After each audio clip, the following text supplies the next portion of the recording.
নমস্কার বন্ধুরা, আমার চ্যানেল দাস কৃষিতে আপনাদের স্বাগত। ইটেন্ডার সংক্রান্ত একটি নতুন ভিডিও আজ আপনাদের দেখাবো। ইটেন্ডার সংক্রান্ত আমার আগের ভিডিওগুলোতে আমি দেখিয়েছি কি করে ইটেন্ডার ক্রিয়েট, আপলোড এবং পাবলিশ করতে হয়, কি করে টেকনিক্যাল বিড ওপেনিং করতে হয়, কি করে ফিনান্সিয়াল বিড ওপেনিং করতে হয় এবং কি করে ইটেন্ডার অ্যাডমিনিস্ট্রেশন অ্যাকাউন্ট ওপেন করতে হয়। আজকে আমি আপনাদের দেখাবো wbtenders.gov.in পোর্টালে পাবলিশ করা ইটেন্ডার কিভাবে ডিপার্টমেন্টাল ইউজার হিসেবে করিজেন্ডাম ক্রিয়েট ও পাবলিশ করতে হয়। যারা দেখেননি দয়া করে আমার আগের ভিডিওগুলি দেখে নিন। দেখার জন্য উপরের ডান দিকের কোনায় আই আইকনে ক্লিক করতে পারেন অথবা ডেসক্রিপশন বক্সে দেওয়া লিঙ্কেও ক্লিক করে দেখে নিতে পারেন। তাহলে এই ভিডিওটি বুঝতে আপনাদের সুবিধা হবে। বন্ধুরা, ভিডিওটি দেখুন, আশা করি ভালো লাগবে এবং কাজে লাগবে। আচ্ছা, এখানে একটা ইটেন্ডারের একটা ডিটেলস দেওয়া আছে, ফাইল দেখুন। এই জায়গাটা দেখুন, টেন্ডার ফিজ। এখানে দেখুন এই পোর্শনটায়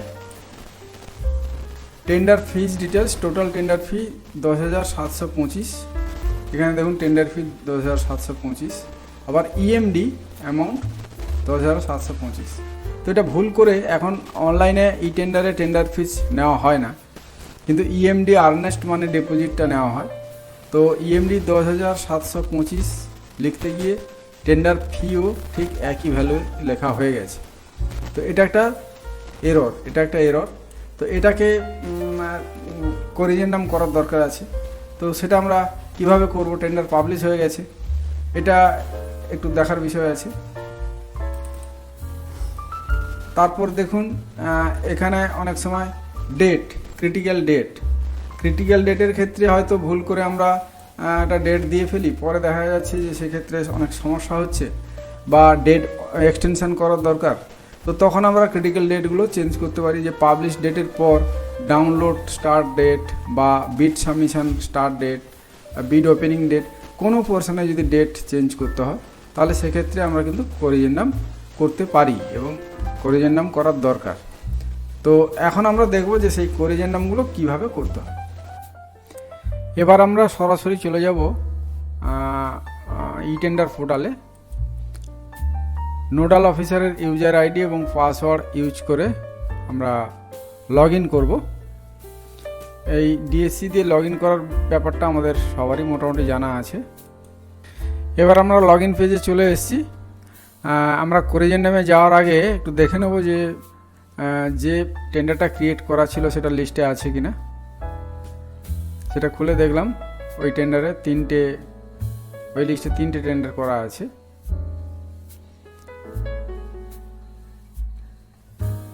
একটা ডিটেলস খুললেই আমরা দেখতে পাবো যে এখানে টেন্ডার ফিজ এবং ইএমডি ফিজ দুটোই ভুল করে নেওয়া হয়ে গেছে। টেন্ডার ফিজটা হওয়ার কথা নয়, অনলাইন টেন্ডারিং সিস্টেমে টেন্ডার ফিজ নেওয়া হয় না। তো এটাকে করিজেন্ডাম করার দরকার আছে। তো আমরা এখান থেকে টেন্ডার আইডিটা কপি করে নিলাম যাতে ক্রিয়েট টেন্ডারে আমাকে সার্চ করতে সুবিধা হয়। এখানে করিজেন্ডাম মেনুতে এলাম, প্রথমে ক্রিয়েট করিজেন্ডাম ক্লিক করলাম। ক্লিক করে ওই টেন্ডার আইডিটা যেটা কপি করেছিলাম এখানে পেস্ট করে সার্চ করব। সার্চ করলেই আমার ওই কাঙ্ক্ষিত টেন্ডারটা চলে আসবে। এখানে দেখুন করিজেন্ডামের বিভিন্ন টাইপ দেওয়া আছে। আমরা 7 ধরনের আইটেম দেওয়া আছে। আমরা ডেটের করিজেন্ডাম করতে পারি, যদি করা হয় তাহলে অ্যাড করিজেন্ডাম ক্লিক করতে হবে। ফিজের করিজেন্ডাম করতে পারি, ফিজ সংক্রান্ত যদি কিছু ভুল হয় তাহলে অ্যাড করিজেন্ডাম করে fee. Technical bid, financial bid, cancellation of tender এই সংক্রান্ত করিজেন্ডাম করতে পারি। রিটেন্ডার এবং আদার্স, মানে এর মধ্যে যেগুলো নেই বিওকিউ বা অন্যান্য কিছু থাকলে সেটা আমরা আদার্স করিজেন্ডাম করে অ্যাড করিজেন্ডাম করতে পারি। তাহলে করিজেন্ডাম টাইপগুলো আমাদের বোঝা গেল। এবার আমরা উদাহরণস্বরূপ এখানে একটা ফিজের করিজেন্ডাম করে দেখাবো যে ফিজ সংক্রান্ত যে ভুলটা হয়েছে, আমরা আগে যে প্রবলেমটা দেখিয়েছিলাম এবং দেখুন টেন্ডার আইডি অনুযায়ী টেন্ডারের ডেসক্রিপশন সমস্ত কিছু ঠিক আছে। এবার আমরা করিজেন্ডামের একটা টাইটেল লিখতে হবে, corrigendum on tender fees. Tender fees আমরা করিজেন্ডাম করতে চাই। আচ্ছা, এটা নিয়ে একটা বলা হয়নি যে করিজেন্ডাম সংক্রান্ত একটা মেমো বা ফাইল যেটা আপলোড করতে হয় সেটা আগে থেকে একটা বানিয়ে নিতে হবে।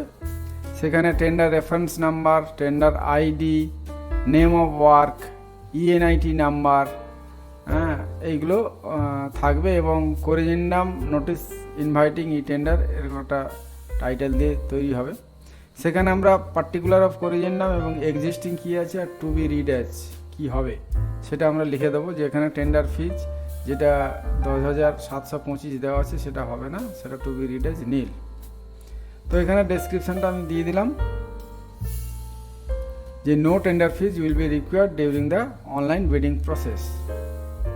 এবার ওই মেমো ফাইলটা যেটা আমরা পিডিএফ করা থাকবে ওটাকে আপলোড করব।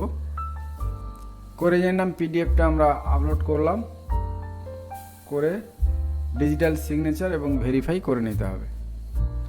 ফাইল সাইন্ড সাকসেসফুলি হয়ে গেছে। এবার আমরা সেভ করব। সেভ করলেই নিচের লিস্টে করিজেন্ডাম লিস্টটা চলে আসবে। এই যে দেখুন করিজেন্ডাম অন টেন্ডার ফিজ, পুরো লিস্টটা চলে এলো। No tender fees will be required during the online bidding process. এটাকে এবার ভেরিফাই করতে হবে। এগুলো অলরেডি আগে এই ধরনের করা আছে জানেন, তাও আমরা ভেরিফাই করার আগে করিজেন্ডামের ফাইলটা ঠিকমতো আপলোড হয়েছে কিনা সেটা আমরা একবার ভিউ করে নেব যে হ্যাঁ আমার করিজেন্ডামের যে ফাইলটা রেডি করেছিলাম মেমোটা সেটা কিন্তু সঠিকভাবে আপলোড হয়েছে। ভেরিফাই হলো। এইবার আমরা চেক বক্সে চেক দিয়ে একটু ভেরিফাই করব এবং এটাকে সেভ করে নেব। সেভ হয়ে গেল। এখানে যদি আমার কোনো ভুল হয়ে যায়, ভেরিফাই হয়ে গেছে, যদি ভুল হয়ে যায় আমি ডিলিট বক্সে চেক বক্স দিয়ে ডিলিট করলে ডিলিট হয়ে যাবে। তো যাই হোক, এবার আমরা নেক্সট করব, যেহেতু ভেরিফাই হয়ে গেছে, আপলোড হয়ে গেছে। নেক্সট নেক্সট করার পর আমাকে ওই অপশানটা দিচ্ছে যে আমি কি কি এডিট বা করিজেন্ডাম করতে চাই। প্রথমে আছে টেন্ডার ফিজ, এটা আমার নীল হবে, 0 করে দেবো, এটা লাগবে না, এটার জন্যই আমি করিজেন্ডামটা করেছিলাম। আর ইএমডিটা ফিক্সড, ওটা 10,725, এটা থাকবে। করিজেন্ডাম হয়ে গেছে। এবার আমি নেক্সট বাটনে চলে যাব। নেক্সট। এবার একটা পেজ ওপেন হলো, এখানে ওই করিজেন্ডাম ডিটেলসটা আসছে। দেখে নেবো যে আমি যেটা করতে চেয়েছিলাম হয়েছে কিনা। উপরের পোর্শনগুলো সব অ্যাজ ইট ইজ ছিল। টেন্ডার ফি এখানে 10,725 এবং ইএমডি 10,725 দুটোই লেখা ছিল আগে, এখানে সেটাই দেখাচ্ছে। এবং নিচে করিজেন্ডাম ডিটেলসে করিজেন্ডাম হয়ে কি হলো, আমি যে করিজেন্ডামে ফাইল একটা ডকুমেন্ট আপলোড করলাম সেটা এখানে দেখাচ্ছে এবং টাইটেল ডেসক্রিপশন দেখাচ্ছে এবং করিজেন্ডামের পর যেটা হলো টেন্ডার ফিটা 0 হয়ে গেছে সেটাও দেখাচ্ছে, তার মানে কারেকশান হয়েছে। আর ইএমডি 10,725 এটা থাকবে, এটা অ্যাজ ইট ইজ আছে। তাহলে যদি সব ঠিক থাকে আমি সেন্ড টু পাবলিশ করলে এটা পাবলিশারের ঘরে চলে যাবে। দেখুন tender corrigendum has been send to the publisher for publishing tender ID. পাবলিশারের ঘরে চলে গেল। এবার আমরা করিজেন্ডাম মেনুর কাছে দেখবেন যে পাবলিশ করিজেন্ডাম একটা মেনু আছে, সেখানে ক্লিক করলে ওইখানে গিয়ে করিজেন্ডামটা পড়ে আছে, টেন্ডার আইডি মিলিয়ে দেখবেন। এটাকে ক্লিক করলে, পাবলিশের ক্লিক করলে পেজটা ওপেন হবে। এখানে যদি মনে করি ডিলিট করার দরকার তাহলে ডিলিটও করতে পারি। ঠিক সেই আগের মতোই করিজেন্ডাম ডিটেলসটা এসছে এবং আগে কি ছিল এবং পরে কি হবে সেই পুরো ব্যাপারটা কিন্তু এখানে দেওয়া আছে যে হ্যাঁ এখানে করিজেন্ডাম মেমোটা আপলোড হয়েছে এবং করিজেন্ডাম টেন্ডার ফি এটা 0 হয়ে গেছে। টেন্ডার ফি আগে 10,725 ছিল, পরে করিজেন্ডাম করার পর টেন্ডার ফিটা 0 হলো ইএমডি অ্যাজ ইট ইজ 2725 থাকছে।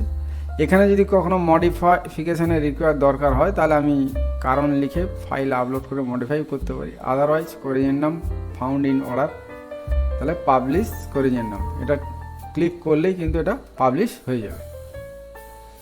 Corrigendum has been published successfully in this portal ID, তার মানে পাবলিশ হয়ে গেল।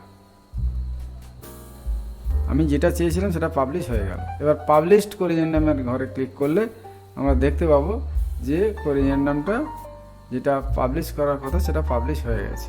এই দেখুন, এখানে যদি আমরা এটাকে বড় করি দেখতে পাবো যে এই টেন্ডার ফি 0 হয়ে গেছে, করিজেন্ডাম ফাইল আপলোড হয়েছে, টেন্ডার ফি 0 হয়ে গেছে, ইএমডি আগের মতোই 10725 আছে। আর বিফোর করিজেন্ডাম যেটা ছিল সেটাও দেখাচ্ছে যে আগে টেন্ডার ফি ভুল করে 10725 করা হয়েছিল, পুরোটাই দেখাচ্ছে। তার মানে আমি যে করিজেন্ডামটা করলাম সেটা ঠিক আছে। আমি এটাকে পিডিএফ আকারে ফাইলটাকে সেভ করে রাখবো, সেভ অ্যাজ পিডিএফ করে পাবলিশড করিজেন্ডাম ডিটেলস বলে আমি এটাকে সেভ করে নেব। তাহলে আমার যে কারণে আমি করিজেন্ডামটা করেছিলাম সেটা হয়ে গেল। ঠিক একইভাবে আমরা যে কোনো আইটেমের ক্ষেত্রেই করিজেন্ডামটা করতে পারি। ডেট হোক, ফিজ হোক, টেন্ডার রিলেটেড যে কোনো বিষয়ে আমরা যদি ভুল হয়ে থাকে আমরা করিজেন্ডাম করে নেব। এবার করিজেন্ডাম পাবলিশ হওয়ার পর আমি ফাইলটাকে আবার ভিউ করে দেখে নিতে পারি। টেন্ডারটাকে ভিউ করে দেখলাম যে আমার এই যে টেন্ডার ফিজ এখানে ঠিক 0 হয়ে গেছে, ইএমডিটা 10725 আছে। কারণ আগে যে প্রবলেমটা ছিল আমরা ভিডিও শুরুর প্রথমে যেটা দেখিয়েছিলাম সেই ব্যাপারটা কিন্তু এখন আর নেই। বন্ধুরা, আজকের এই ভিডিওটি এই পর্যন্তই। আপনাদের এত সময় দেখালাম how to create and publish e tender corrigendum for West Bengal departmental users. তো যদি ভিডিওটি ভালো লাগে তাহলে দয়া করে লাইক ও শেয়ার বাটন প্রেস করে আমার চ্যানেলটিকে সাবস্ক্রাইব করবেন। নমস্কার।